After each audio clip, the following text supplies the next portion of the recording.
De perto essas tendências, a gente pode produzir mão de obra barata para a indústria automobilística, por exemplo. Se nós tivermos um certo distanciamento, nós temos que ver como é que nós podemos aproveitar bem a formação dos nossos jovens nesse campo que nós estamos chamando genericamente de novas ciências. As ciências da complexidade, ciências que têm uma alta integração transdisciplinar. Legal? Então, é um prazer que eu passo a palavra para o professor Janine. Good to see so many of you coming back. I want to encourage you to ask questions and not talking. If there's some urgent matter that comes up that you'd like to address right now, just raise your hand and we'll talk about it, rather than just at the session. Bom dia, então, voltando aqui para a palestra, eu queria encorajar vocês, se vocês quiserem perguntar perguntas, fazer comentários durante a fala, também podem levantar a mão e fazer durante a fala também. Não precisa ser só na parte final das perguntas e respostas. The possibility that artificial creatures, products of human hands, might achieve sentience and take an active role in society is an age-old conception in world cultures, the subject of myths, stories, moral fables, and philosophical speculation.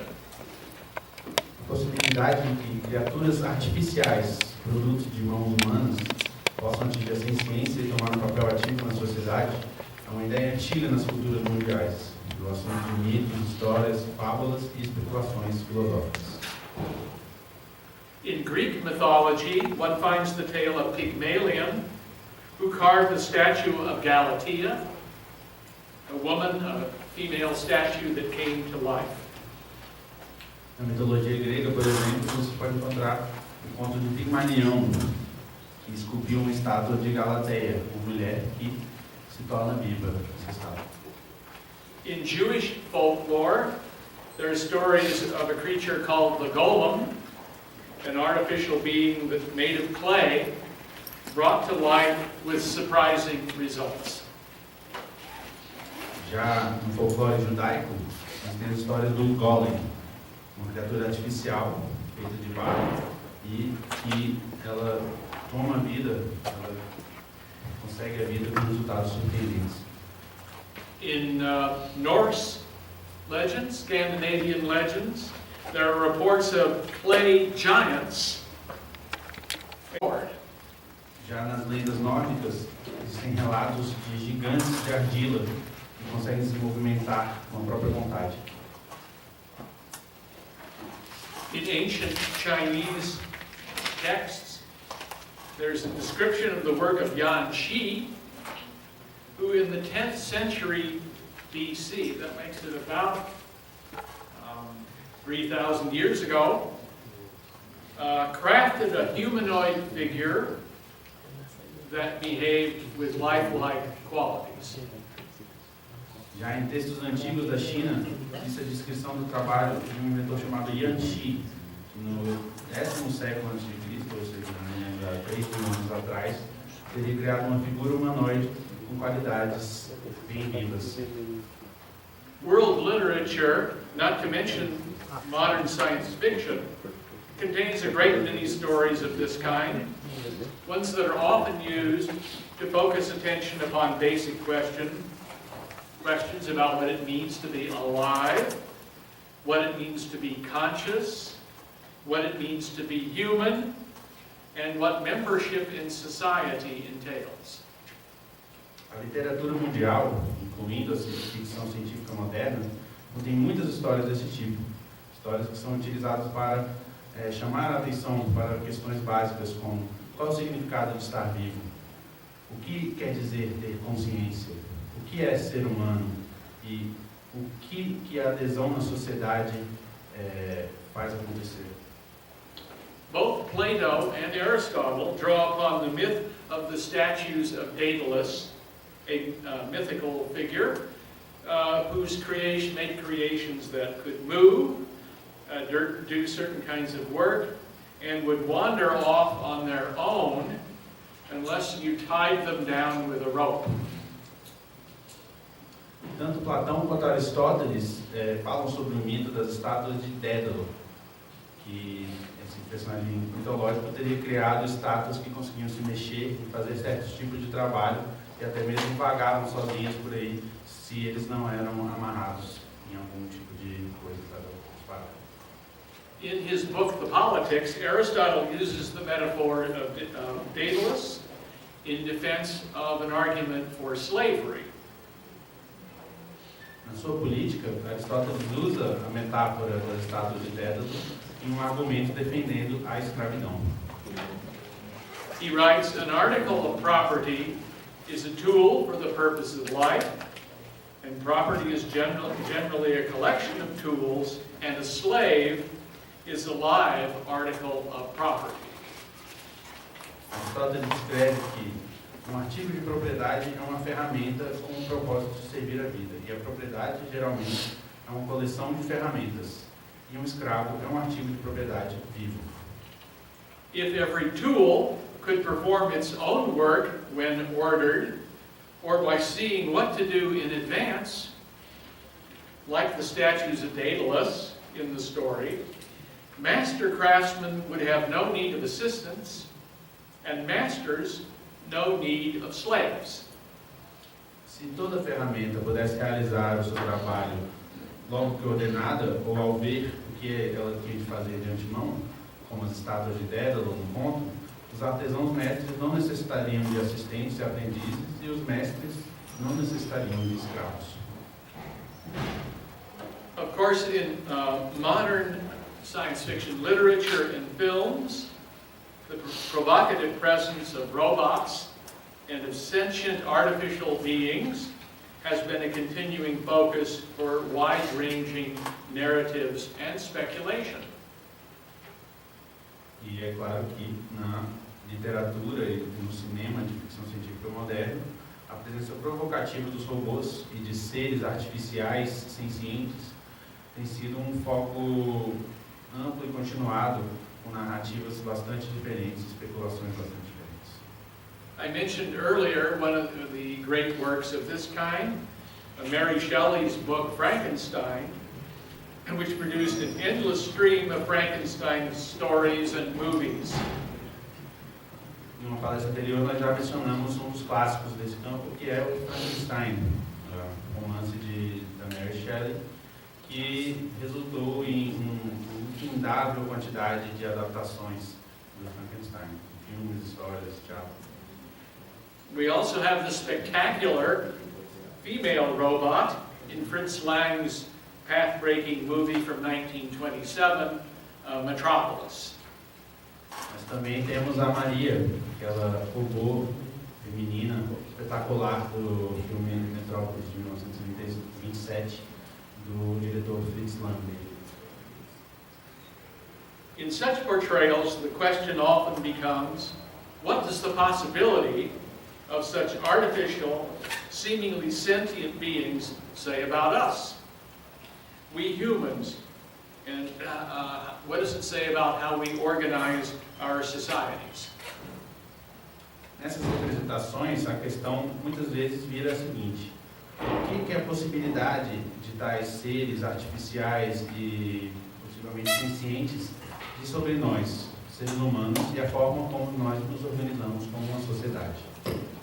Often the answers are far from flattering. The presence of a robot or artificial humanoid is often a cause for trouble. troubles that sometimes stem less from the features of the artificial creation than from the character and shortcomings of the creator. Muitas vezes as respostas apresentadas por essa narrativa não são nem um pouco lisonjeadoras em relação aos seres humanos. A presença dos robôs ou desses humanoides artificiais muitas vezes viram problemas derivados muitas vezes mais menos, quer dizer, das características dessas criações artificiais e mais da personalidade, das características e das falhas dos criadores, ou seja, dos seres humanos. And I mentioned earlier that that's exactly the story of Frankenstein. It's the creator, Victor, who's the monster. The poor creation is trying to find his way in the world with very little help. Frankenstein é um perfeito exemplo disso. A história original é o Victor, o cientista, o criador, que é o monstro. E a pobre criatura está simplesmente tentando se virar no mundo com nenhum tipo de ajuda. Today I wanted to talk about some contemporary questions about robots, artificial intelligence, and the fabric of everyday life as we look forward to a highly uncertain future. Hoje eu quero falar sobre algumas questões contemporâneas sobre robôs, inteligência artificial e a vida no dia a dia de todos. Algo importante num momento em que a gente tem um futuro bastante incerto. In many ways, the theme is directly relevant to the ideas we talked about last night. Today's students, including those at my own university, are definitely aware of and worried about pending technological developments that could affect their employment and prospects for the years ahead. Even those preparing for work in advanced technical fields are uncertain about what will emerge. Os estudantes, em muitas formas, esse tema é muito relevante às ideias que a gente discutiu ontem. Os estudantes de hoje, incluindo aqueles na universidade que ensinam, definitivamente têm muita consciência e estão preocupados sobre os desenvolvimentos tecnológicos futuros que podem afetar suas chances de empregabilidade nos anos futuros. Mesmo aqueles preparando para trabalhar em campos técnicos bastante avançados, estão incertos sobre o que pode acontecer. So let's begin by looking at the rapidly growing collection of studies, books, reports that offer predictions about robots, computer algorithms, and the future of work, and of the employment of people in productive, money-paying jobs. As you might expect, there is a continuing stream of books by computer scientists, social scientists, business school professors, and others that try to scope out the possibilities. Vamos começar então dando uma olhada na coleção cada vez maior de estudos, relatórios, pesquisas que oferecem previsões sobre os robôs, sobre os algoritmos computacionais e o futuro do emprego de pessoas em empregos produtivos que paguem. Como você pode esperar, existem muitos livros sendo feitos por cientistas da computação, cientistas sociais, professores de escolas de administração, que estão tentando prever as possibilidades. So I put up on the screen here a collection of these books. One is The Second Machine Age, The Race Against the Machine, by Eric Bernjolsen and Andrew McAfee. These are engineers and business teachers in business school at MIT. Então aqui nós temos uma série de livros nesse slide, livros que tratam desse tema. O primeiro, a tradução do título seria A Segunda Era da Máquina, aí a corrida contra a máquina, uma brincadeira com o Rage Against the Machine, e ele é escrito por dois professores, Eric Johnson e Andrew McAfee, que são professores de engenharia no MIT e também na escola de administração do MIT. Yeah, those two people are probably sort of the lords of the realm about these speculations. Eles são considerados como se fossem os reis nesse tipo de especulação, são os mais respeitados nesse campo. In many ways, the book I find the best of the bunch is The Rise of the Robots by Martin Ford. Martin Ford is a well-educated and well-informed journalist. De muitas formas, o livro que eu mais gosto desses é esse, The Rise of the Robots, A Ascensão dos Robôs, do escritor Martin Ford, que é jornalista muito bem educado, muito bem informado. Another book is Our Final Invention, Artificial Intelligence and the End of the Human Era by James Barrett. Outro livro que temos, a tradução seria Nossa Última Invenção, a Inteligência Artificial e o Fim da Era Humana, do escritor James Barrett. Another book is Smarter Than Us by Stuart Armstrong.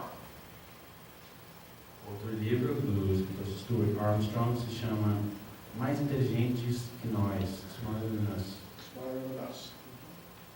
There's also The Glass Cage, Automation and Us by the journalist and writer Nicholas Carr. Nós temos também A Jaula de Vidro, A Automação e Nós, pelo escritor e jornalista Nicholas Carr. There are also a growing number of reports, research papers on robots, automation, artificial intelligence, and employment that issue from social scientists, business schools, research centers in the US and Europe, and especially from a variety of firms and organizations in Silicon Valley.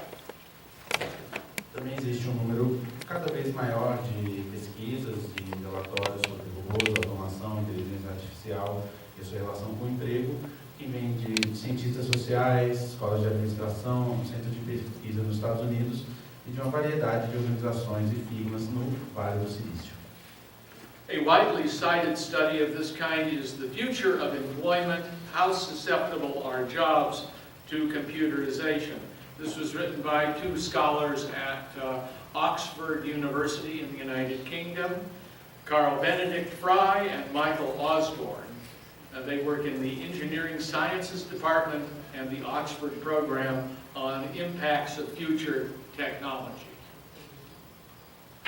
Então, dos estudos mais citados nesse campo tem título que a tradução livre seria O Futuro do Emprego.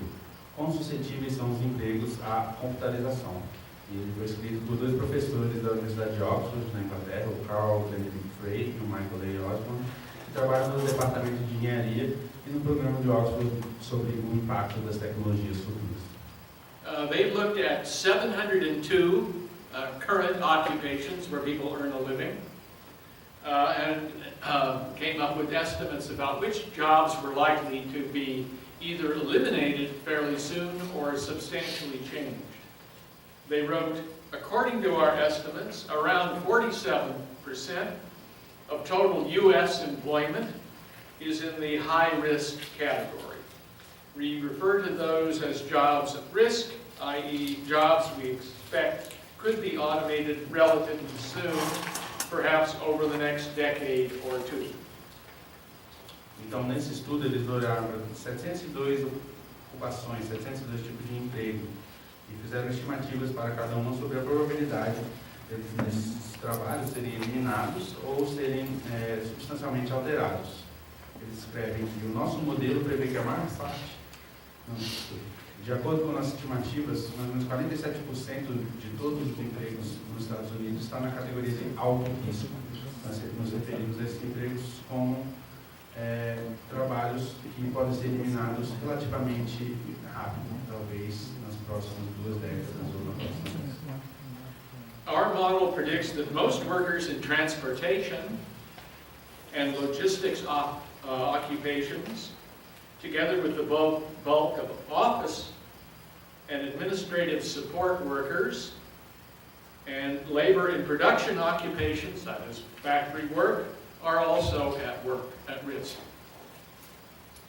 Eles escrevem que o nosso modelo prevê que a maior parte dos trabalhadores de transporte e logística, juntamente com a maior parte dos trabalhadores de apoio em escritórios e na administração, bem como empregados em ocupações de produção industrial, estão em risco.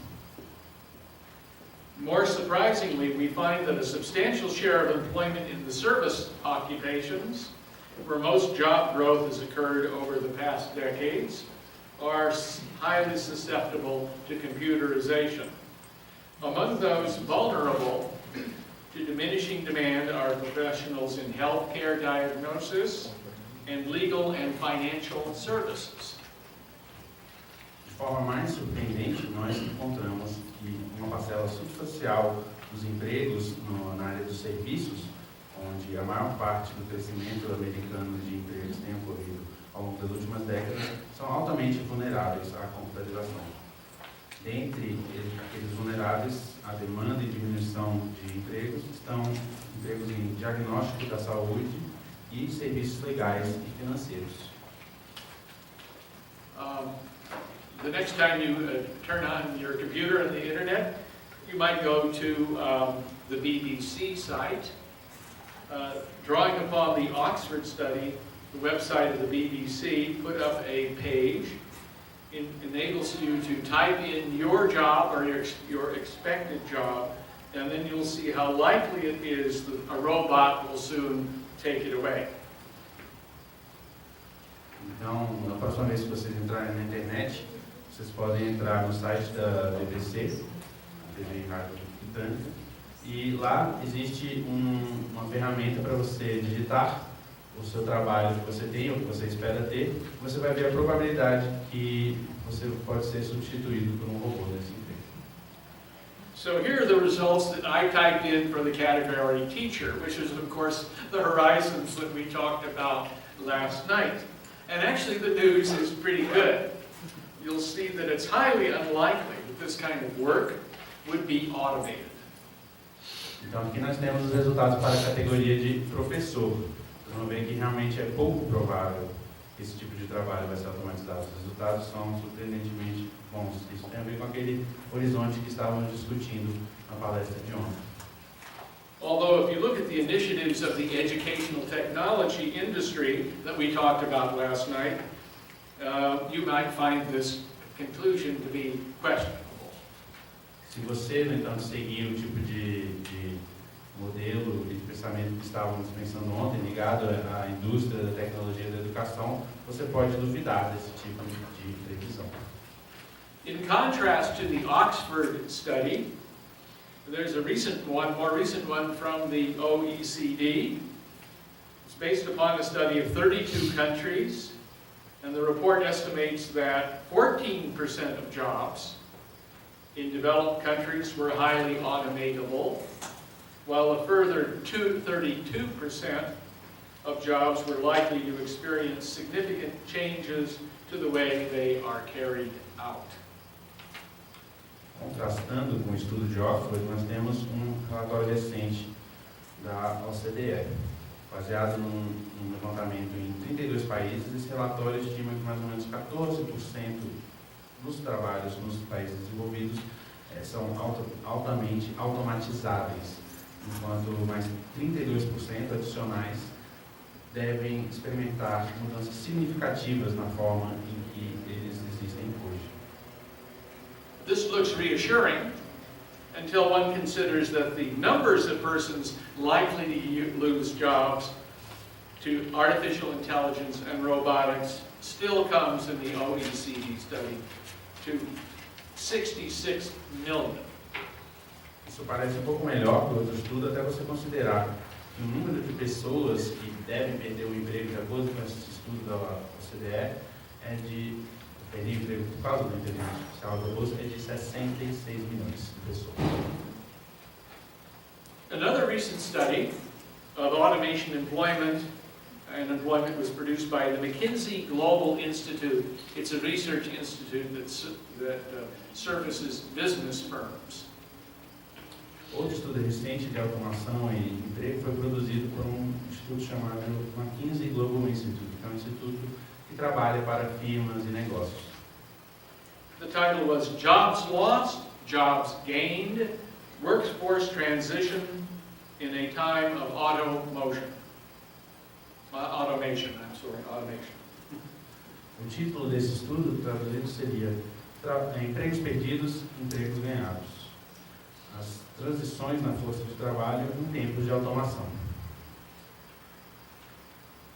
The conclusion they reached was this: we estimate that between 400 and 800 million individuals could be displaced by automation and need to find new jobs by 2030 around the world, based upon our midpoint and earliest automation scenario.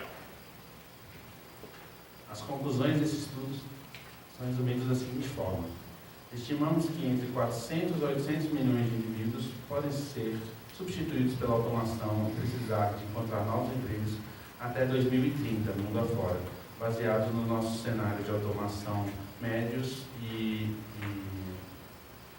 baixos. There are differences, obviously, among these studies, and that stems, for those of you who know social science or do social science, a lot depends on what assumptions are packed into the research and which methods are used to actually gather the data.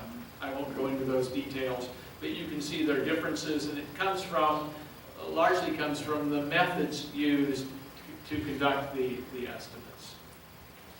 Então, grande parte dessas diferenças e discrepâncias entre esses estudos, vocês que fazem ciências sociais devem conhecer, tem a ver com os pressupostos que são subjacentes da pesquisa e os diferentes métodos utilizados para recolher e analisar os dados. A gente não vai entrar nos detalhes disso, mas pode-se assumir que são por causa desses dois fatores. The fact of the matter is that well-informed people who study the situation are divided in their view of what the future of work will look like, what the future of jobs will look like. O fato é que, no momento, pessoas bem informadas que estudam essas situações estão divididos na sua visão sobre qual vai ser o futuro do trabalho, qual vai ser o futuro dos empregos. A survey of 2,000 computer professionals conducted by the Pew Research Organization, a very rigorous, reputable survey organization, found that 48% of computer professionals in the sample of 2,000 envision a future in which robots and digital agents have displaced significant numbers of both blue and white-collar workers, with many expressing concern that this will lead to vast increases in income inequality, masses of people who are effectively unemployable, and a breakdown in the social order. Uma pesquisa da Pew Research, que é uma instituição muito rigorosa e com reputação muito boa, com 2.000 profissionais da área da TI, descobriu que 48% deles previam um futuro em que os robôs e agentes digitais substituiriam uma quantidade significativa dos trabalhadores, tanto de colarinho branco quanto de colarinho azul, sendo que muitos deles estavam preocupados que isso levaria a um vasto aumento na desigualdade de renda, com massas populacionais sem papel no mercado de trabalho e um colapso da ordem social. So about half of the group of 2,000 computer professionals surveyed had a very bleak view of what's going to happen. The other half of the group, actually about 52%, who responded to the survey, expect that technology will not displace more jobs than it creates by the year 2025. Então, metade, 48% desse grupo de 2.000 profissionais, tinha uma visão bastante pessimista em relação à automação, enquanto que o resto do grupo, 52%, esperavam que a tecnologia não iria eliminar mais empregos do que criaria até o ano de 2025. There's a hand that just went up. Yeah. Okay. Good. A expressão colarinho azul e branco não é familiar. Não sei se eu poderia explicar. Saying that in Portuguese, the expression blue and white collar workers not familiar to everyone. So if you could, Okay. Well, you know that discussion, right? Blue collar is basically production, factory work. White collar is offices and universities, and yeah, that's good. Good question. Thank you. Boa pergunta. O colarinho azul normalmente tem a ver com trabalhos industriais, enquanto o colarinho branco são trabalhos de escritório, de administração. Another way to ponder these results is to look at particular sectors of employment. One of those now under a shadow is that of the legal services, law offices, young lawyers, for example.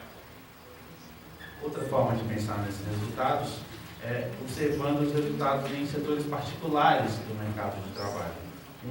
Desses setores que está sendo bastante discutido são os serviços legais, ou seja, os serviços de advogados.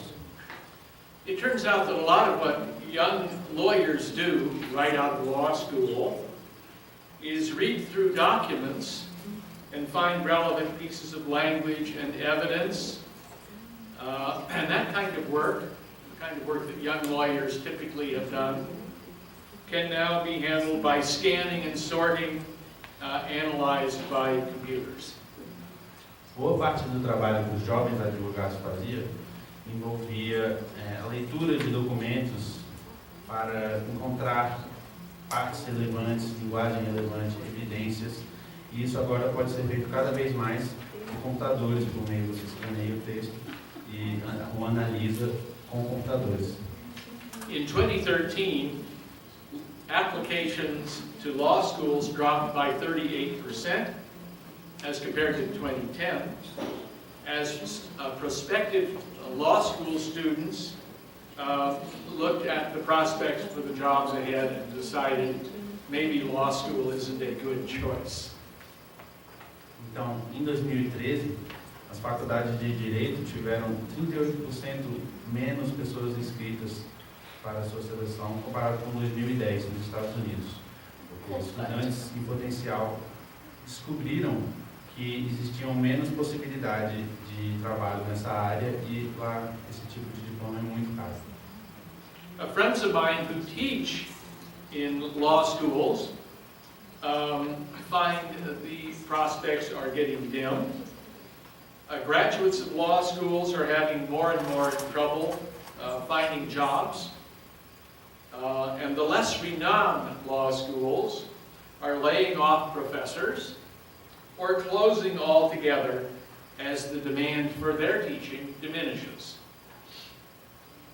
Então, amigos meus que são professores em faculdades de direito americanas apoiam isso e têm uma previsão bastante negativa em relação ao futuro da profissão, porque os recém-formados nas faculdades de direito estão tendo cada vez mais dificuldade em encontrar trabalhos e as faculdades de menos renome estão demitindo professores ou até mesmo fechando, enquanto demanda uma grande diminuição da demanda de professores.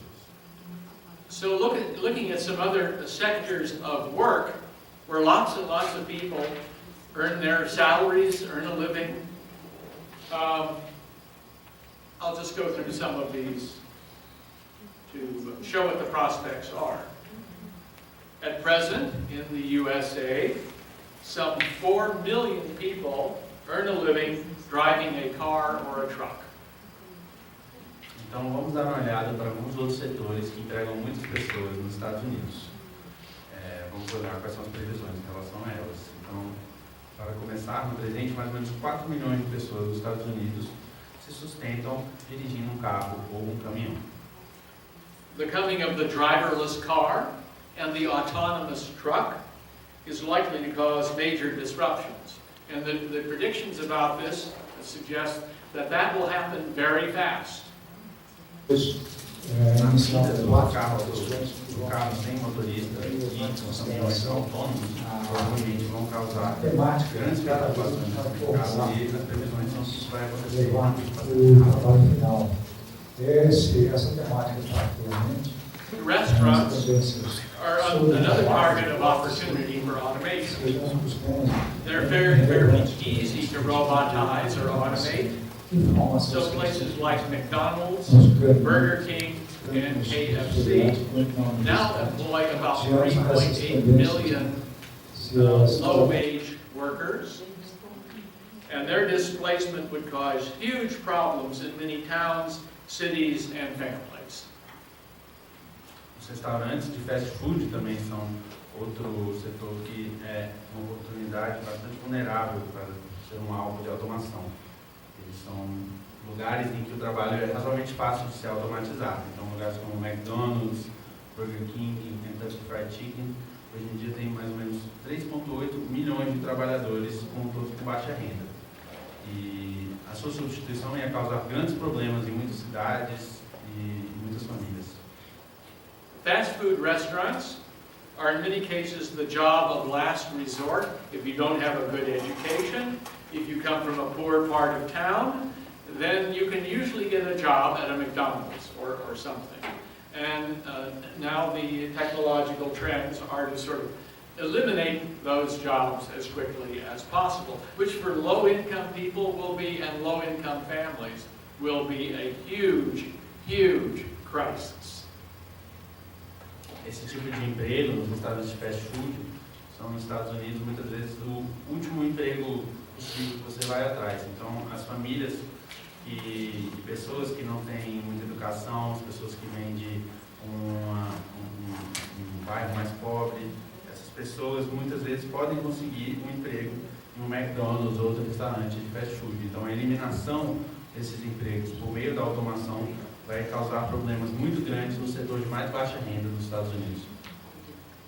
It's worth noting that concerns about automation, robotics, and employment have a long history. É importante notar que essas preocupações sobre a automação, sobre a robótica e sobre o emprego têm uma longa história. One chapter that I have personally observed was that during the 1950s and 1960s, there was considerable interest in issues of this kind. Capítulo dessa tendência que eu pude observar foi nos anos 50 e 60, quando havia bastante interesse nesse tipo de questão. In 1964, a group of thinkers at the Center for the Study of Democratic Institutions in California prepared a document sent to President Lyndon Johnson, calling attention to what they called the Triple Revolution, a revolution that faced society at the time. Em 1964, grupo de pensadores do Centro de Estudos das Instituições Democráticas, na Califórnia, preparou um documento que foi enviado ao presidente Lyndon Johnson, que chamava atenção ao que eles chamavam a Revolução Tripla que estava acontecendo na sociedade nesse tempo. I might just say this is an addition. When I was first getting started in studying politics and technology, I visited this Center for the Study of Democratic Institutions and talked to the people there, and they encouraged me to proceed because it was going to be an important area of issues. Quando eu estava começando a estudar esse assunto da relação entre a tecnologia, o emprego e a sociedade, eu fui visitar essa instituição, o Centro para Estudos das Instituições Democráticas, e eu conversei com as pessoas que fizeram esses estudos e eles me estimularam a continuar estudando essa área, porque seria muito importante no futuro. What they called the Triple Revolution included three momentous challenges. One was the cybernation revolution, that of increasing automation. The second was the revolution in weaponry, nuclear bombs that threatened mutually assured destruction in war. And third was the revolution in human rights, the recognition of the emergence of huge populations worldwide demanding to be heard. Então, as revoluções apresentadas eram desafios muito grandes para a sociedade. Primeiramente, tínhamos a revolução da cibernetização, ou seja, a revolução da automatização cada vez maior. A segunda revolução seria a revolução das armas, com as bombas nucleares que ameaçavam uma destruição mútua assegurada. Enquanto que a revolução dos direitos humanos advinha do reconhecimento e da ascensão de grandes populações do mundo afora que demandavam ser escutadas sobre seus direitos. One of those who took notice of this document on the Triple Revolution was Martin Luther King Jr. I'd like to add to the text here. Martin Luther King's life and history is today understood very narrowly. Então, daqueles que prestou atenção nesse documento foi o Martin Luther King Jr. E o Martin Luther King é uma pessoa cuja vida, cujo trabalho, cujo pensamento é entendido nos Estados Unidos hoje de uma forma muito estreita. He was, philosophically, a democratic socialist. And he was also, if you read his writings, he was also a thoughtful, philosophical critic of technological trends. Além do lado mais conhecido dele, ele era um filósofo, ele tinha uma filosofia da democracia socialista, e ele também, filosoficamente, pensava de uma forma muito crítica em relação às tendências tecnológicas que estavam se desenvolvendo. In his last Sunday sermon, before his assassination in April 1968, King emphasized these ideas. He wrote, "There can be no gainsaying, there can be no denying of the fact that a great revolution is taking place in the world today. In a sense, it is a triple revolution. That is a technological revolution with the impact of automation and cybernation." And then also he went on to describe the other two in that document.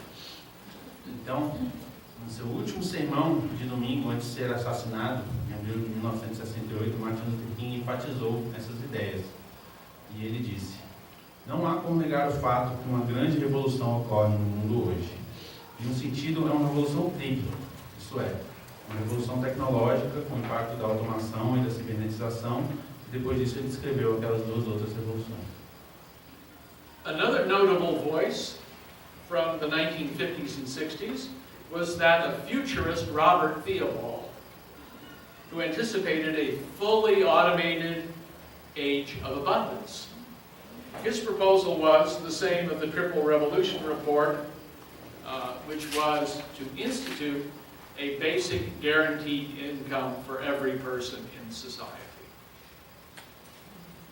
Então, outro trabalho notável dos anos 50 e 60 nesse assunto era do futurista Robert Theobald, que antecipava uma era da abundância completamente automatizada.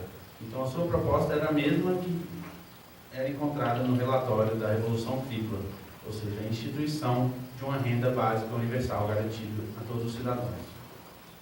He wrote, "My goal is to create a situation of full unemployment, a world in which people do not have to hold a job, and I believe that this kind of world can actually be achieved." E ele escreveu o seguinte: "Minha meta é criar uma situação de desemprego pleno, um mundo em que as pessoas não tenham que ter um emprego. E eu acredito que esse tipo de mundo pode ser alcançado." As you know, there was no strong public policy action taken on cybernation or the threat of job loss due to automation in the middle to late 20th century.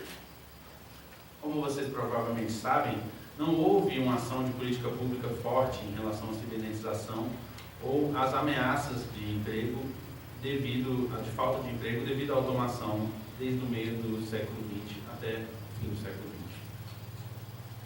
The general impression seems to be that those earlier predictions were exaggerated and that there was no evidence of massive job loss due to technological change in the middle and late 20th century. What actually happened to jobs, income, and distribution of wealth in the USA is a question that we will return to later on. A impressão geral parecia ser que aquelas previsões anteriores eram muito exageradas, que não havia evidência de perdas massivas de emprego devido à mudança tecnológica no meio até o fim do século XX. E o que realmente aconteceu com os empregos, com a renda e com a distribuição de riqueza nos Estados Unidos durante esse período é uma questão que a gente vai voltar mais tarde na palestra. Well then, what are the recommendations of today's experts who do expect serious consequences for jobs and income brought by developments in artificial intelligence, robotics, and automation? In other words, what do they, having looked at the data and the estimates, what do they recommend? Então, quais seriam as recomendações dos especialistas de hoje em dia que esperam realmente consequências sérias em relação ao emprego e à renda trazidas pelos desenvolvimentos na inteligência artificial, na robótica e na automatização nos anos seguintes? Ou seja, o que esses estudos todos recomendam que seja feito? So I'll go through some of the standard recommendations and sort of try to unpack some of their logic. The first one, let me say that. Então, a gente vai dar uma olhada em algumas das recomendações padrões que existem nesses textos, tentar dar uma destrinchada na lógica por trás deles.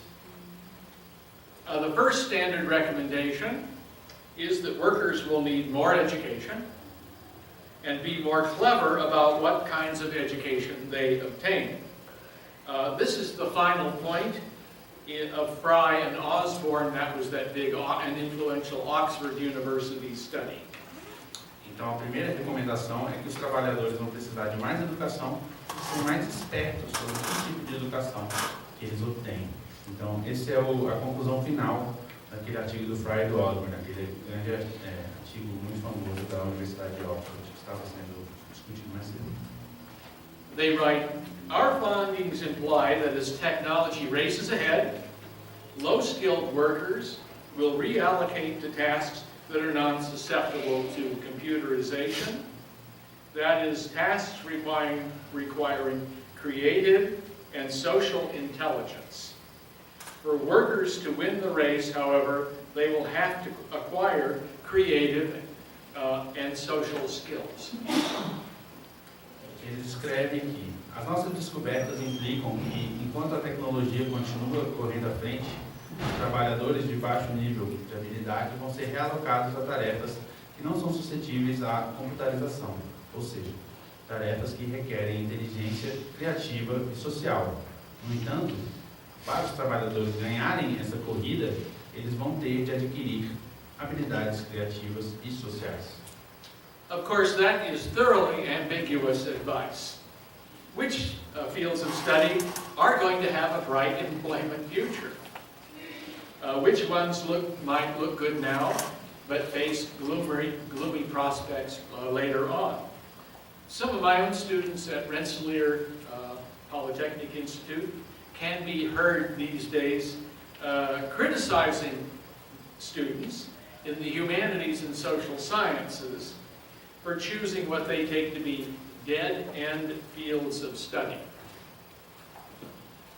É claro que esse é um conselho completamente ambíguo. Que campos de conhecimento seriam esses campos de conhecimento que têm um futuro bom de emprego? E quais deles podem parecer bons hoje, mas têm uma previsão pessimista para o futuro? Muitos dos meus alunos de engenharia na faculdade de Rensselaer podem ser escutados criticando de forma pejorativa os estudantes das humanidades e das ciências sociais por escolherem esses campos de estudo sem futuro.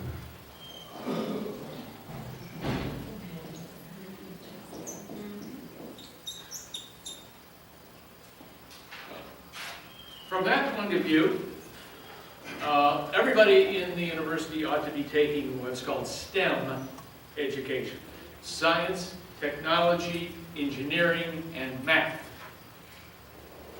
And even if one takes robots and employment studies at their face value, that view is dubious. For some of the jobs in high technology areas that have the brightest future horizons are ones in which the arts and humanities have a prominent place. So I tell my students, don't buy the STEM bullshit. Então, nesse ponto de vista, todo mundo que está na universidade deveria estar nos campos que são conhecidos como STEM, em inglês: ciência, tecnologia, engenharia e matemática.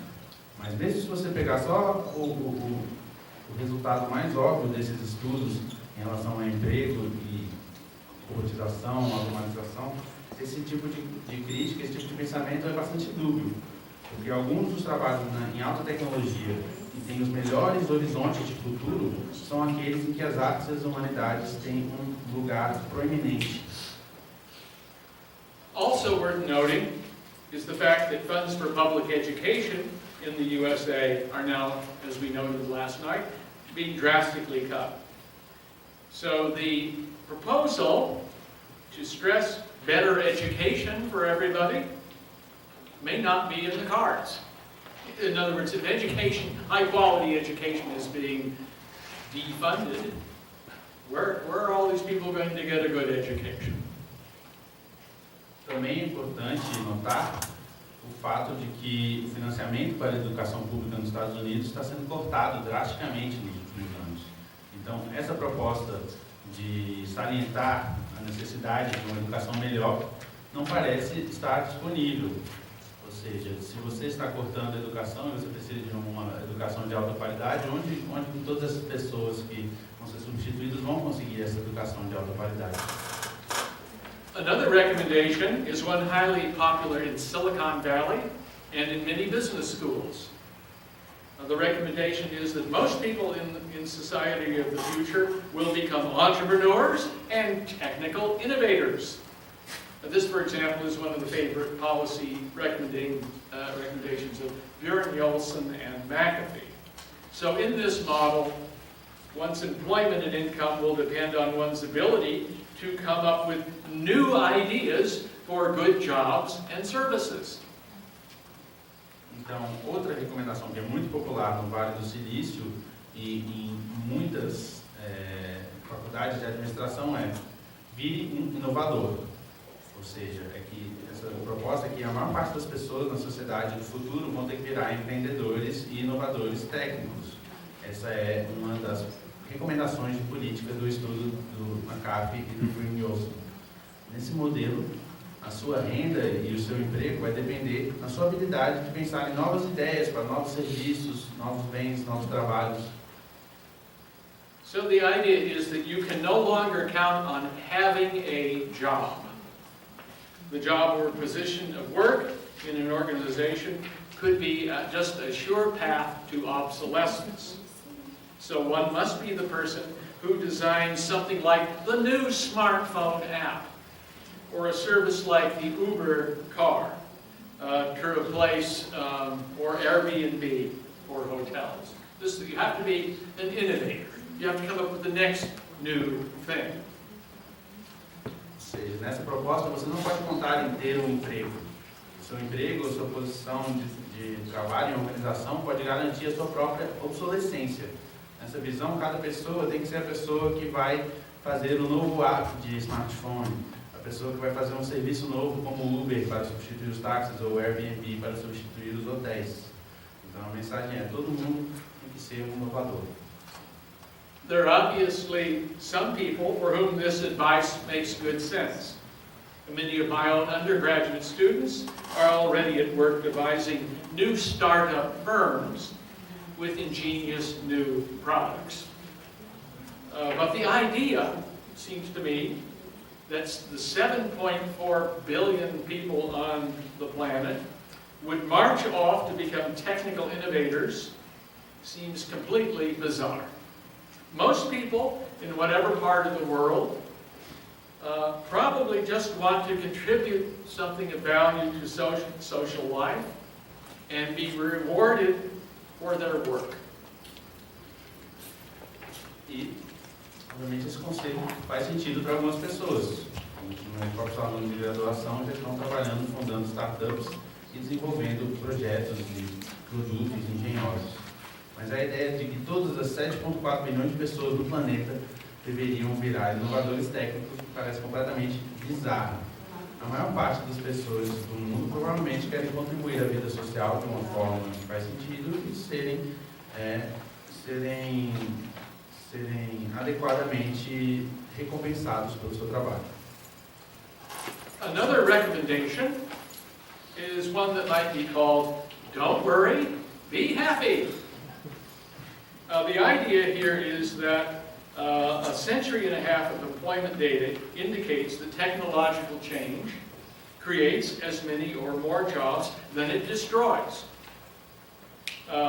So among the optimists in the Pew Research study, there are those who say they have faith that human ingenuity will create new jobs new industries, and ways to make a living, just as it has been doing since the dawn of the Industrial Revolution.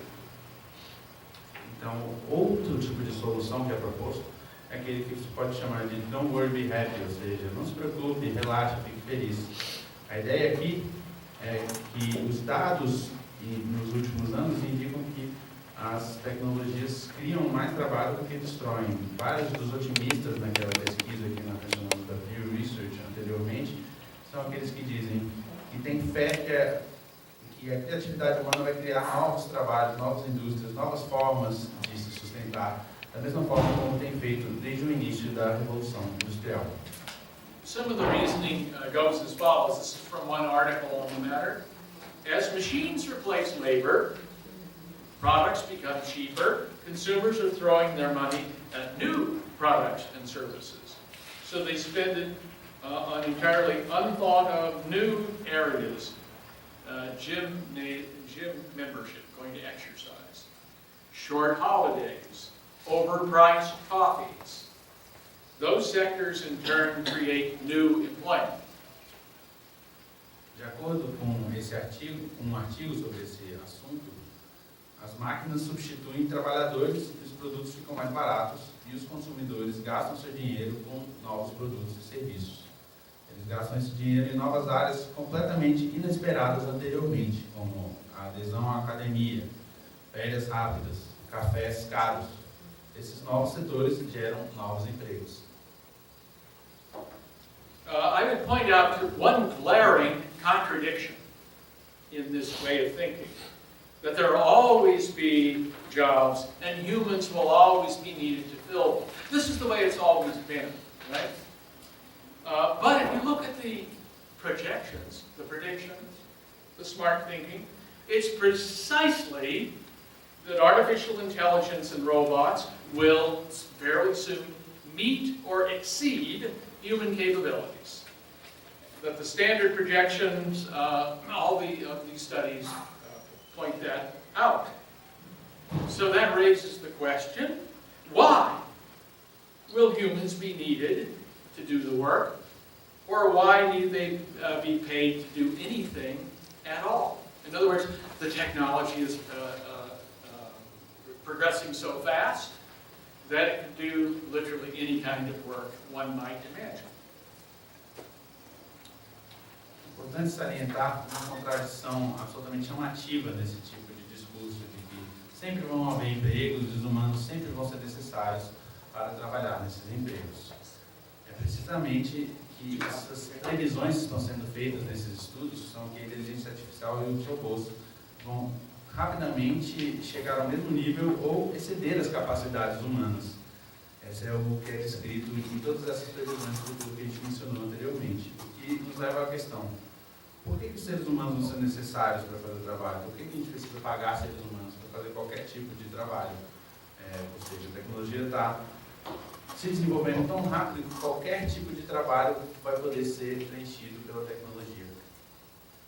Yet another recommendation, getting some amplification here, is the idea that people will always have jobs, but there'll be a shifting set of part-time work. This is often called the gig economy. So let's say you work a half day in an office, the other half day as a physical trainer in a gymnasium, maybe another couple of hours driving in an Uber car. That's the gig economy. Então, outra possibilidade que é muito levantada é que as pessoas vão ter uma quantidade de diferentes atividades e empregos intermitentes para conseguir se sustentar. É algo que muitas vezes é conhecido como gig economy, a economia dos bicos, a economia sob demanda. Então, você trabalharia, por exemplo, algumas horas no dia no escritório, algumas outras horas como personal em uma academia e talvez algumas outras dirigindo Uber. The trouble with this scenario is that many gig jobs are likely to be low paying. Getting involved in that kind of always shifting employment can also be highly stressful. O problema desse cenário é que muitos desses trabalhos de bico muitas vezes têm renda e um salário muito baixo. Então, se envolver com esse tipo de trabalho também, que é muito instável, pode ser extremamente estressante. And who's to say the various kinds of gig employment won't also be automated? The Uber car, for example. E também não há como dizer que vários desses empregos de bico também não vão ser automatizados, como, por exemplo, os motoristas de Uber. Okay. Let me go on to another possibility here, namely that of the universal basic income. Então vamos para mais uma dessas possibilidades, que seria a da renda básica universal.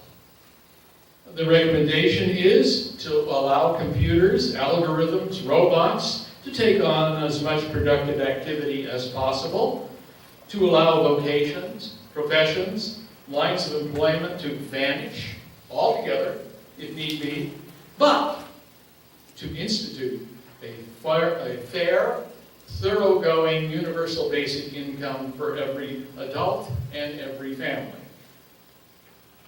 Outra recomendação desse tipo de literatura é de deixar os computadores, algoritmos e robôs realmente tomem a maior parte da atividade produtiva, deixando que vocações, profissões e empregos desapareçam completamente, se necessário, mas ao mesmo tempo seria instituído uma renda universal básica, justa e garantida para todo adulto e toda família.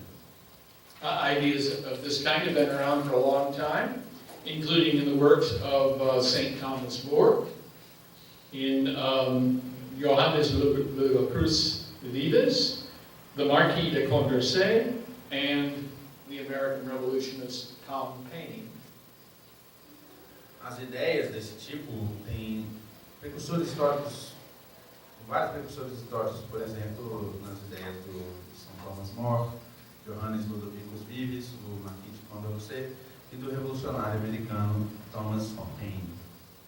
As I mentioned, it was also an idea popular among social thinkers of the 1960s, including Robert Theobald, and the people that wrote the manifesto of the Triple Revolutions. There you can see a newspaper story. This was a report presented to the President of the United States suggesting this idea. Essa ideia também era popular nos anos 50 e 60 entre os cientistas sociais, como Robert Theobald, que a gente falou antes, ou aqueles escritores daquele manifesto da Revolução Tripla, que as pessoas estavam falando sobre automatização, cibernetização. E aqui nós podemos ver um artigo de jornal da época e que está delineando essa ideia. Just last month, the techno wizard at Google, Ray Kurzweil, great inventor, visionary thinker, proclaimed that by 2030, people will actually have more than their fundamental needs met through universal basic income. He wrote, in the early 2030s, we'll have a universal basic income. The developed world and worldwide by the 2030s, you'll be able to live very well on that. The primary concern will be meaning and purpose.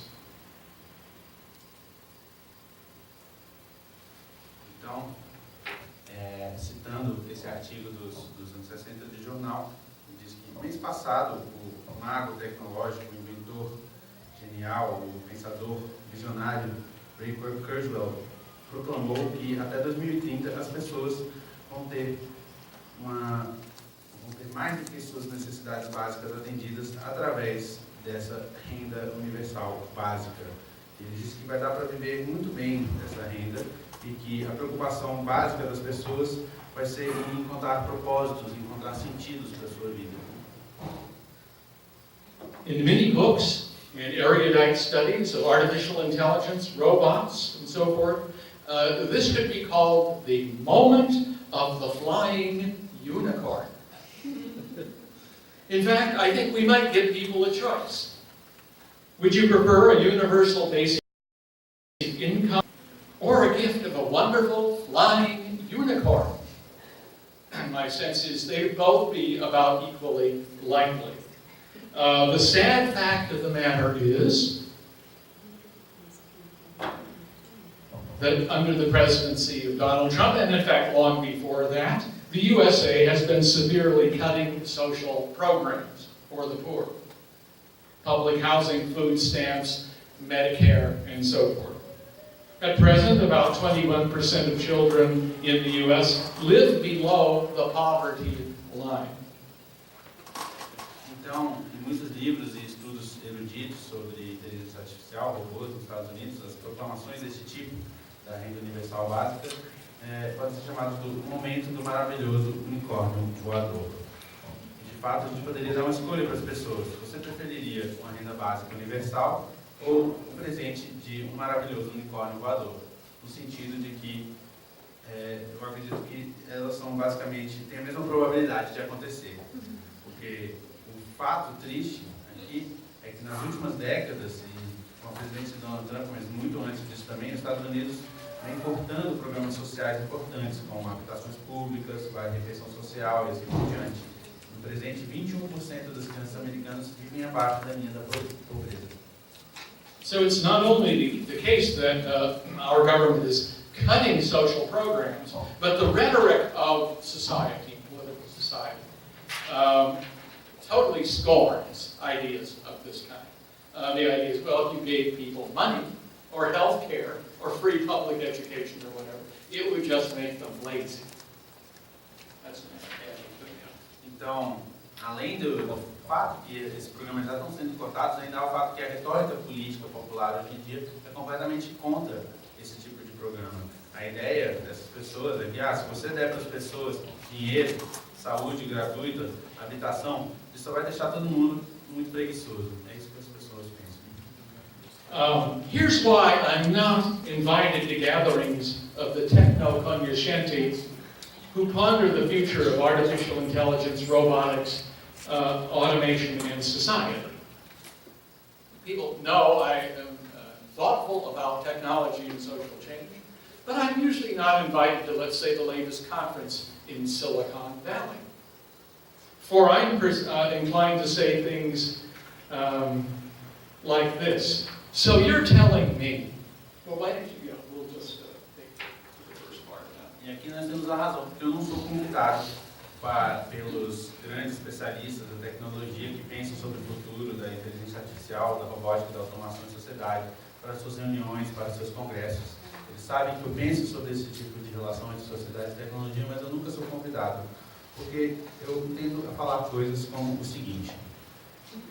So I'm inclined to say things like this. So you're telling me that the same country that abolished aid to dependent children and is now slashing Medicare, Medicaid, Medicare, food stamps, Social Security, and funding for public schools will soon institute a universal basic income?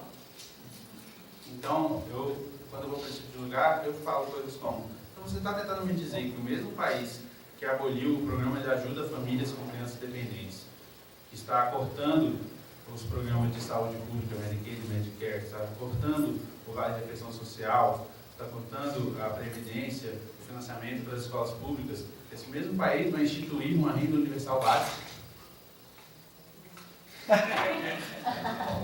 That's my response. Essa é a minha resposta. Okay. A feature of the current debate is that it tends to focus upon automation and possible job loss to the exclusion of other important considerations. The writer of the best book on this matter, Martin Ford, introduces 7 deadly trends that are already associated with automation and so forth, that are just as important as, let's say, job loss. And I'll just go through his 7 deadly trends. Então, uma das características do debate atual sobre esse assunto é que ele foca muito nessa questão da automação e dos possíveis perdas de emprego, em exclusão a outras considerações importantes que têm a ver com esse assunto. Então, o melhor livro sobre esse assunto, que é aquele A Revolução da Robótica, do Martin Ford, Ele argumenta que existem 7 tendências mortíferas, 7 tendências capitais, uma analogia com os 7 pecados capitais, e a gente vai dar uma olhada nessas 7 tendências. So these are trends that are already visible given the technological advances in the workplace over the last 3 decades or so. Então essas são tendências que já são visíveis com os desenvolvimentos da tecnologia nos locais de trabalho nas últimas 3 décadas, mais ou menos.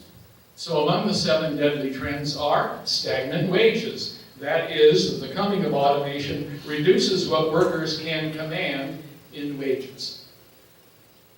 A primeira dessas tendências mortíferas é a estagnação dos salários, ou seja, a automação reduz a influência que os trabalhadores podem ter em seus salários.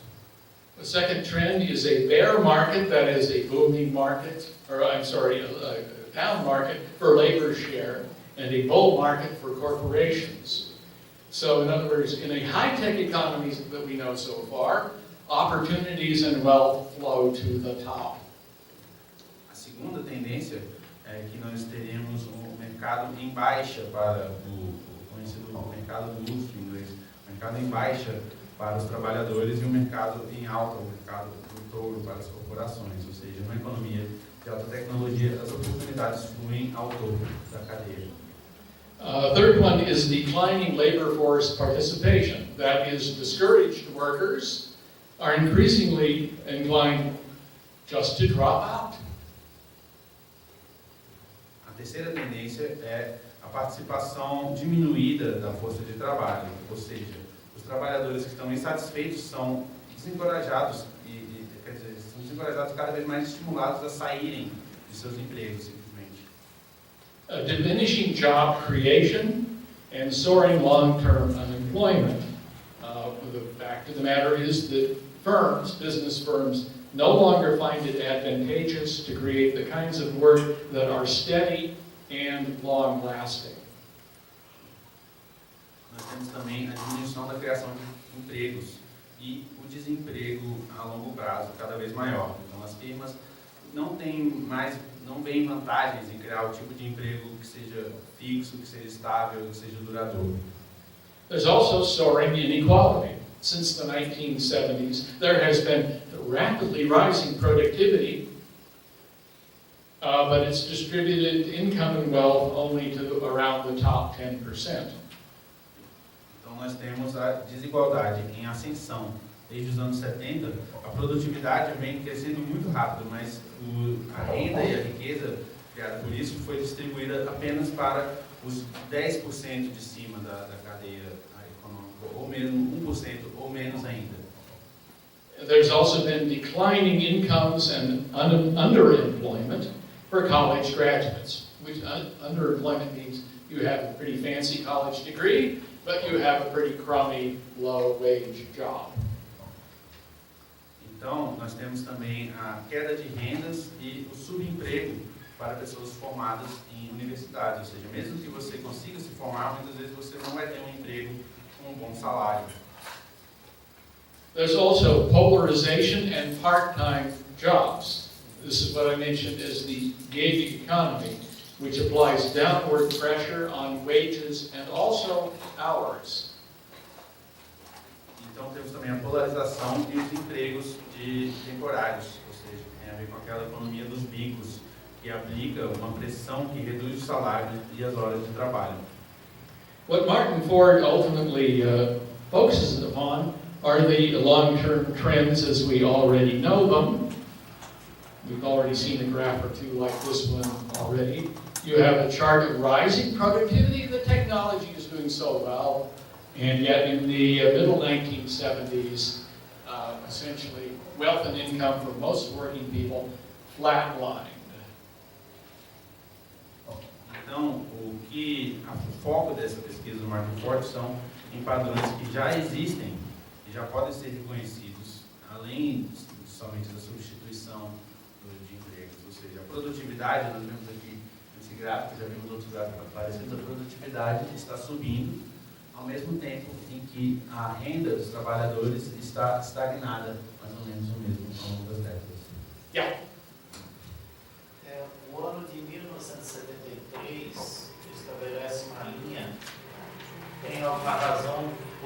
explicar essa distinção é a crise do petróleo, né, mundial e o avanço do neoliberalismo. Tem alguma relação entre essa distinção aí? 1973 on the chart is marked by this line that separates the chart. So I want to know what is the event that is marked by this line in 1973? Is it the oil prices, is it the rise of neoliberalism? That's subject to debate. And obviously the oil shock of 1973 and so forth, 74, was a cause for economic downturn. But wages didn't catch up with that. My own sense is that, and I was working in a technological university at the time, there was a lot of discussion about this. This is the time in which the microchip and microelectronics become possible to put in just about anything. And after that point, in 1973, 1974, and so forth, American wages just do not go up. It's also a time in which there was a frontal assault upon labor unions. So unlike in enlightened countries like Germany and so forth, the US did not officially cut in ordinary working people. In fact, there was the destruction of our labor unions. Então existe debate do porquê que essa linha começa a separar a partir de 1973. Então existe papel aí na crise do petróleo, nas crises econômicas dos anos 70, mas o professor acha que ele estava trabalhando na Universidade Tecnológica nesse momento, nos anos 70, e nesse momento é um momento que os microchips e a microeletrônica começam a realmente poder ser aplicada em diferentes indústrias, diferentes áreas da economia. E a partir desse momento, realmente, os salários americanos ficam estagnados. E existe um ataque frontal contra os sindicatos nesse momento nos Estados Unidos, ao contrário de outros países, como por exemplo a Alemanha. Nos Estados Unidos houve uma tendência de cada vez mais reduzir a participação sindical na economia. What I'd like to do now, to kind of wrap up the talk, is to raise the question, well, who will make the key decisions here as we face robotics, artificial intelligence, automation, and so forth? And I want to talk briefly about a chapter that, and a conversation that I was involved with from about the late 1970s, well into the 1990s. Então, para concluir aqui hoje, vamos falar sobre o assunto de quem vai fazer as decisões em relação a essas questões. Quem vai tomar essas decisões em relação à automação, robótica, inteligência artificial. Então, vamos focar a partir de uma discussão que começou nos anos 70, 80 e se continuou até os anos 90. The discussions that I listened to and participated in and read about included a wide range of participants, let's say from about the late 1970s for the next 15 years. There were blue-collar workers, labor union officials, computer scientists, engineers, corporate managers, elected public officials, government researchers, university scholars from a wide range of disciplines. And they were all focusing upon the new workplace technologies.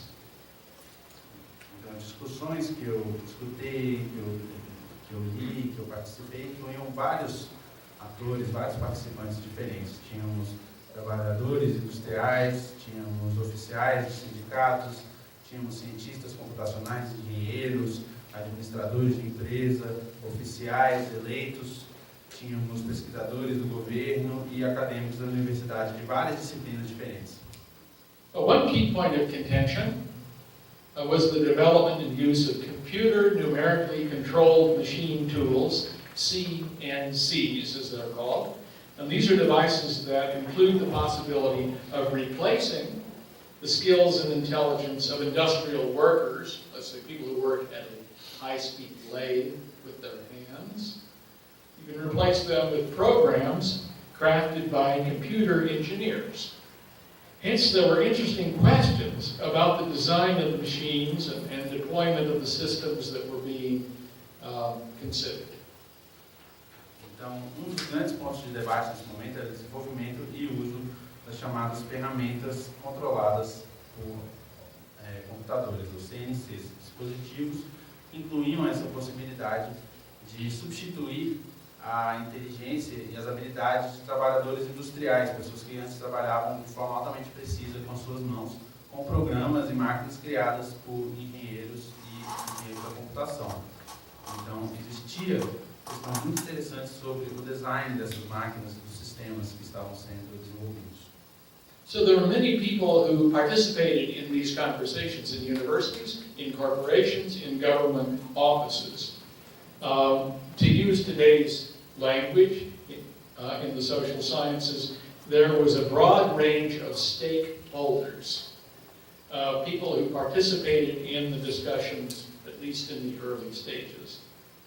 Então, essas discussões estavam acontecendo nas universidades, nas corporações, em partições governamentais, e nesse momento, para usar a linguagem das ciências sociais atuais, existia realmente um amplo espectro de atores envolvidos nessa discussão, muitos, pelo menos, nas suas fases iniciais.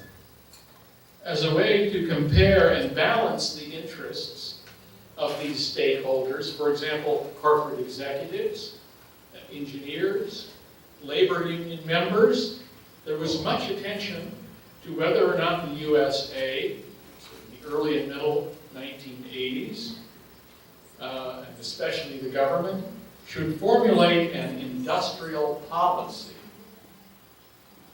Então, como uma forma de comparar e equilibrar os interesses e as demandas desses diferentes atores, por exemplo, executivos corporativos, engenheiros, membros de sindicatos, existia muita atenção à questão de se os Estados Unidos, nesse período de mais ou menos a metade dos anos 80, deveria formular uma política industrial formulada pelo governo. An industrial policy might help guide government-funded basic research on the technologies in question, or on the applications of the new technologies, let's say in Pentagon building plans and spending. It might also include the role of industrial workers in shaping the kinds of tools and work routines, workplace rules that would compose the new framework of production. Então, uma política industrial desse tipo poderia ajudar a orientar o governo a financiar, por exemplo, a pesquisa básica das tecnologias em questão, ou mesmo da aplicação dessas novas tecnologias, por exemplo, nos planos e nos gastos do Pentágono, do setor militar. Também poderia incluir o papel desses trabalhadores industriais na formação dos tipos de ferramentas, dos tipos de rotinas de trabalho, das regras do local de trabalho que comporiam esse novo arcabouço da produção industrial. There's a wonderful book on this chapter of history. It's by David F. Noble, called Forces of Production. It's an elaborate history of the numerically controlled machine tool in broader historical context. E essa é uma longa história e é um livro muito bom que se chama Forças de Produção, do David Noble, Forces of Production, que é uma história bastante complexa e bem elaborada dessas ferramentas controladas por máquinas dentro do seu contexto mais amplo histórico. The long and the short of the story is that the idea that there should be a broadly acceptable industrial policy, a widely agreed upon and equitable social contract in the new work, in the new workplace, that was eventually discarded. O resumo disso tudo é que essa ideia de que deveria haver uma política industrial com aceitação ampla, algo com um contrato social concordado pela população igualitário, foi eventualmente descartado. Key decisions were assumed by corporate managers at General Electric and other firms. Gradually, labor unions and their members were left without any significant voice. Decisões-chave nesse processo foram assumidas pelos executivos corporativos de firmas como a General Electric e outras. Então, os sindicatos e seus membros foram deixados sem voz nesse processo. During the years of when Ronald Reagan was president, government policy favored decision-making by what was then taken to be the wisdom of the market. durante os anos do presidente Ronald Reagan, as políticas governamentais favoreciam a tomada de decisões pelo que era conhecido como a sabedoria do mercado. The political and economic philosophy of neoliberalism, with its emphasis upon privatization, deregulation, globalization, and corporate initiative, rendered the discussion of a broader, more representative deliberations about technology. It rendered all of that irrelevant. Essa filosofia econômica e política do neoliberalismo, que enfatiza, né, a privatização, desregulação, globalização e a iniciativa corporativa, fez com que essas discussões sobre liberações mais amplas, mais representativas sobre a tecnologia se tornassem irrelevantes. So there was a kind of progression that you could follow in the discussion. It started off with thinking about technology, automation, and the future of work, which, by the way, is what we're talking about today. And then there were ideas of forming an industrial policy that would, for example, help retrain the displaced workers, or provide some kind of corporate or government support to help manage the social stresses of the transition. Then the conversation, let's say by the late 1970s, shifted away from discussions of industrial policy. And by the way, I was in on these discussions at all the various stages. But certainly by the time you get to the late 1980s, the obsession became that of productivity. We need national productivity, don't you see? And then the next focus was on competitiveness. We need to have a competitive economy if America is going to survive in the world market. And then Silicon Valley began to emerge in a big way. There was lots of discussion of the theme of excellence. The way to succeed in this new world was to be in either microelectronics or whatever it was. You had to become truly excellent. And there was training on how to do this. It was very interesting. And then eventually, by the time you reach the 1990s and up to the present day, the idea is innovation. You must be innovative or you're nothing, right? So eventually the presence and problem of working people, ordinary working people, disappeared from the debate. Their bodies were no longer in the room, and the language they used about social justice, or what are we going to do about jobs, and so that was all put away. They literally vanished. Então, houve uma progressão nesses discursos ao longo do tempo, né?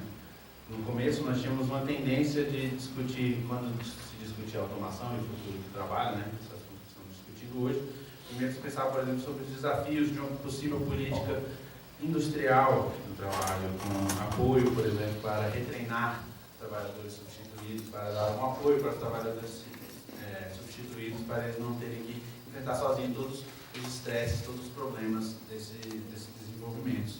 Aí, a partir do fim dos anos 70, quando eu já comecei a participar desses debates, a grande obsessão, especialmente a partir dos anos 80, era com a produtividade. Você não vê que a produtividade é muito importante, é a coisa que nós precisamos para a economia americana hoje? Depois disso, isso mudou para a competitividade. E aí, no fim dos anos 80, temos que ser mais competitivos para conseguirmos sobreviver no mercado mundial. Depois disso, com a chegada do Vale do Silício, a ascensão da Vale do Silício no cenário da economia, o foco virou em excelência. As firmas desses mercados, como, por exemplo, a microeletrônica, têm que ser excelentes, os trabalhadores têm que atingir a excelência. E tinha uma aula sobre isso, tinham cursos, era um fenômeno muito interessante sobre esse termo da excelência. E a partir dos anos 90, com a ascensão definitiva do Vale do Silício, virou a inovação. Ou você inova ou você não é nada. Então, pouco a pouco, os trabalhadores foram perdendo o seu lugar nessas discussões. Eles fisicamente não estavam mais nas salas onde esse tipo de assunto estava sendo discutido. E toda a linguagem utilizada por eles, como, por exemplo, justiça social, ou o que vai acontecer com esses empregos, estava sendo retirada da discussão completamente. The legacy of this drift of events, unfortunately, is that discussion and deliberations about technological developments, including ones at issue in today's deliberations about robots, computer algorithms, automation, the future of employment, take place within a very narrow range of social thinkers and social actors.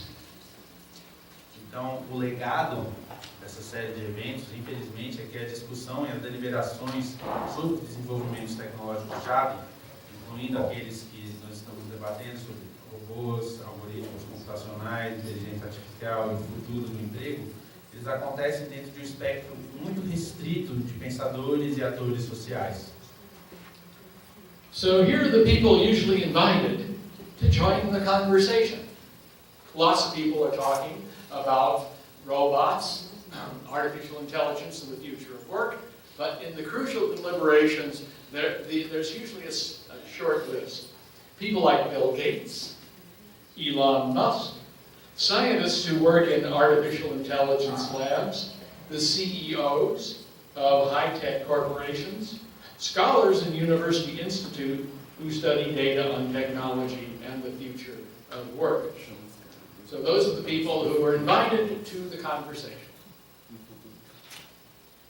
Então, aqui nós temos algumas das pessoas que são convidadas a esse tipo de discussão.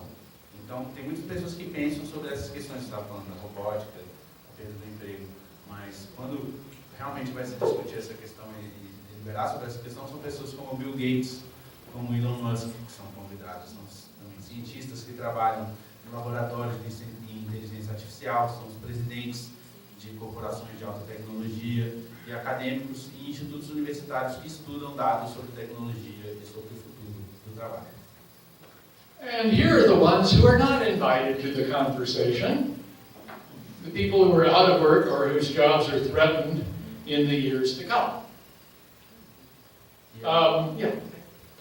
E aqui nós temos as pessoas que não são convidadas à conversa, ou seja, as pessoas que estão desempregadas ou cujos trabalhos estão sendo ameaçados pela automação dos anos futuros.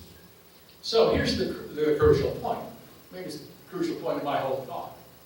Although the standard recurring estimates point to tens or hundreds of millions of workers who will have their jobs eliminated or redefined by artificial intelligence, robotics, and automation in the years just ahead, they are not included on the crucial deliberations.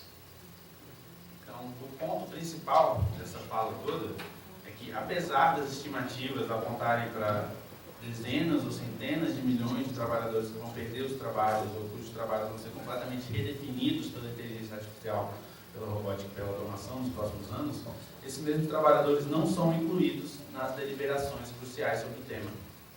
So today you have to be a high-tech professional, a business executive, or perhaps a Republican conservative politician to have what's called a seat at the table. Would you like a seat at the table? Are you the head of a big corporation? Are you a billionaire? Then don't talk. So most people, those who will be directly affected, are not included in the conversation. Então, hoje em dia você precisa ser um profissional da área da alta tecnologia, ou um executivo, ou talvez um político conservador, para realmente poder sentar-se na mesa. Ou seja, você quer vir aqui sentar na mesa com a gente? Você é bilionário, você é presidente de uma empresa de alta tecnologia, se não, nem pense em vir. Ou seja, a maior parte das pessoas, as pessoas que vão ser afetadas por essas tendências, não estão lá na mesa para discutir. So we are again and again told that humanity faces one of the greatest crises that looms ahead in the decades ahead. But very few people get to participate. And this is basically a picture of what they look like. So, I will turn.